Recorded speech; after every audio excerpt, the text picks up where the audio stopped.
بسم اللہ الرحمن الرحیم۔ کافی دنوں سے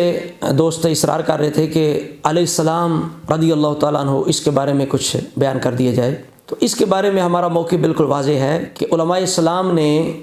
یہ بالکل وضاحت کی ہے کہ انبیاء علیہ السلام کے ساتھ علیہ السلام کہنا چاہیے، آل و صحاب اور اکابر جو اولیاء کرام ہیں ان کے لیے رضی اللہ تعالیٰ عنہ کہنا چاہیے، اور عام جو صالحین ہیں ان کے لیے رحمۃ اللہ تعالیٰ علیہ کہنا چاہیے۔ یہ بالکل انہیں وضاحت کی ایک اصطلاح ہے اور ایک پہچان ہے، ایک شعار ہے اہل سنت کا، اور اہل بیت کے ناموں کے ساتھ خاص علیہ السلام لگانا یہ رافضیوں کا شعار ہے،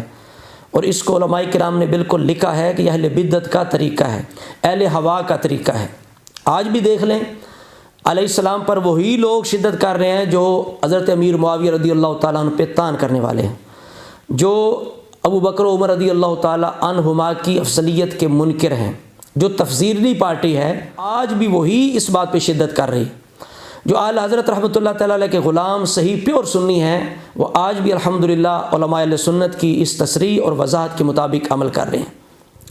اب بعض لوگ یہ کہہ دیتے ہیں دیکھو جی امام بخاری نے لکھ دیا علیہ السلام، بھائی تمہارے پاس کیا دلیل ہے کہ امام بخاری نے خود لکھا؟ کلمی کتابیں تھیں، لوگوں نے جو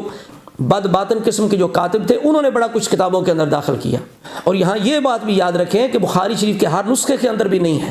اور یہاں یہ بات بھی یاد رکھیں کہ صرف اہل بیت کے ناموں کے ساتھ یہ علیہ السلام نہیں لکھا گیا، بلکہ ابو بکر عمر رضی اللہ تعالیٰ عنہما کے ناموں کے ساتھ بھی علیہ السلام لکھا گیا ہے،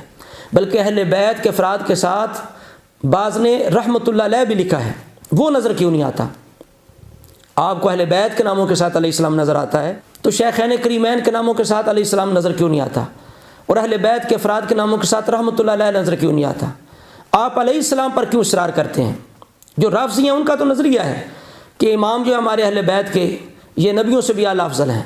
جبکہ اہل سنت کا یہ موقف نہیں ہے۔ اہل سنت کا یہ نظریہ ہے کہ انبیاء کے بعد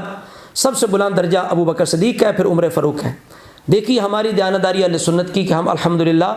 نبیوں کے بعد ابو بکر عمر کو افضل سمجھتے ہیں، اس کے باوجود ہم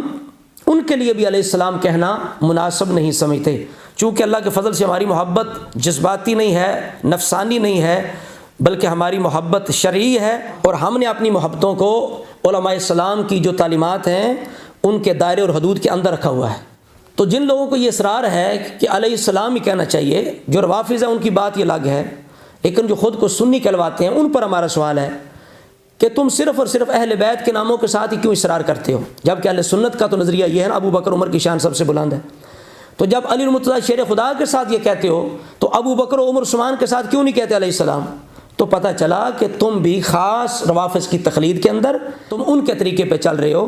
اگر تمہیں عقیدہ اہل سنت نظریہ اہل سنت کا کچھ خیال ہوتا تو کبھی بھی تم ان کی پیروی نہ کرتے، بلکہ علماء اہل سنت نے جو تصریحات کر دی ہیں ان پہ عمل کرتے۔ تو لہٰذا جو پیور سنی ہوگا، خالص سنی ہوگا، رافضیوں کی ان گمراہیوں سے واقف ہوگا، وہ کبھی بھی اہل بیت کے افراد کے ساتھ علیہ السلام کہنا پسند نہیں کرے گا، بلکہ اللہ تبارک و تعالیٰ نے جو خود ان کے لیے اعزاز نازل فرمایا رضی اللہ عنہم ورضوا عنہ، وہی کہنا ساتھ پسند کرے گا۔ الحمدللہ ہم ابو بکر و عمر کو نبیوں کے بعد تمام انسانیت میں سب سے افضل اعلیٰ سمجھتے ہیں، ہم پھر بھی اپنے بزرگوں کی پیروی تقلید میں ان کو رضی اللہ عنہ کہتے ہیں، اور اللہ تعالیٰ کا دیا ہوا لقب بھی استعمال کرتے ہیں۔ دعا کرتے ہیں اللہ تبارک و تعالیٰ ہمیں ہوائے نفس سے بچائے اور عقیدہ اور نظریہ اہل سنت پہ چلنے کی توفیق عطا فرمائے۔ السلام علیکم ورحمۃ اللہ وبرکاتہ۔